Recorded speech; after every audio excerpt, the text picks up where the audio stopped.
बात कर्नाटक की। कर्नाटक में तकरीबन 3.5 लाख कोवैक्सीन की डोज कोल्ड स्टोरेज में रखी है। अब तक उनका इस्तेमाल नहीं हो पाया है। लोगों में इस वैक्सीन को लेने में हिचकिचाहट थी, लेकिन परीक्षण के तीसरे दौर में सकारात्मक रिपोर्ट आने के बाद उम्मीद है कि जल्द ही इनका इस्तेमाल किया जाएगा, क्योंकि इनका एक्सपायरी मई में होने वाला है। सरकार के कोल्ड स्टोरेज में कोवैक्सीन का जखीरा 1-2 नहीं, तकरीबन 3.5 लाख कोवैक्सीन की डोज रखी है और इन्हें इस साल मई से पहले ही इस्तेमाल करना है, क्योंकि तब ये एक्सपायर हो जाएंगी। ये जब यहां लाई गई थी तब इन्हें इमरजेंसी अप्रूवल यानी तीसरे चरण के परीक्षण के दौरान अनुमति मिली थी।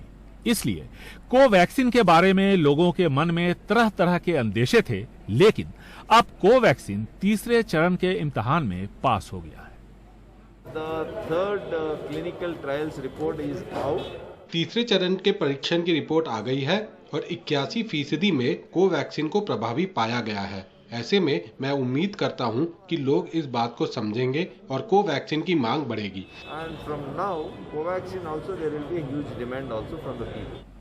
कोवैक्सीन को देसी वैक्सीन भी कहते हैं, जिसे हैदराबाद के भारत बायोटेक ने विकसित किया है और प्रधानमंत्री नरेंद्र मोदी ने भी सोमवार को दिल्ली में कोवैक्सीन ही लगवाई थी।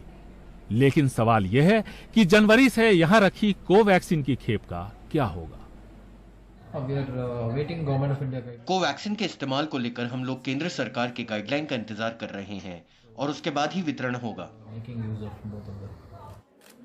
कर्नाटक के चुने हुए तकरीबन आधे दर्जन जिलों में कोवैक्सीन का इस्तेमाल स्वास्थ्य कर्मियों और फ्रंट लाइन वर्कर्स पर सीमित मात्रा में किया गया था, यानी 3.5 लाख डोज में से सिर्फ 8,500 के आसपास। टीकाकरण के तीसरे दौर में यहां कर्नाटक में तकरीबन 70 लाख लोगों को टीके लगाए जाने हैं। वो लोग जो या तो 50 साल से ज्यादा उम्र के हैं या फिर बीमार चल रहे हैं।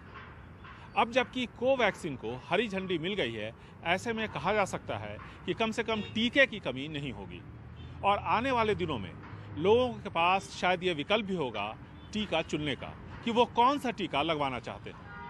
बेंगलुरु से कैमरामैन गोविंद मूर्ति के साथ निहाल किदवई, एनडीटीवी इंडिया।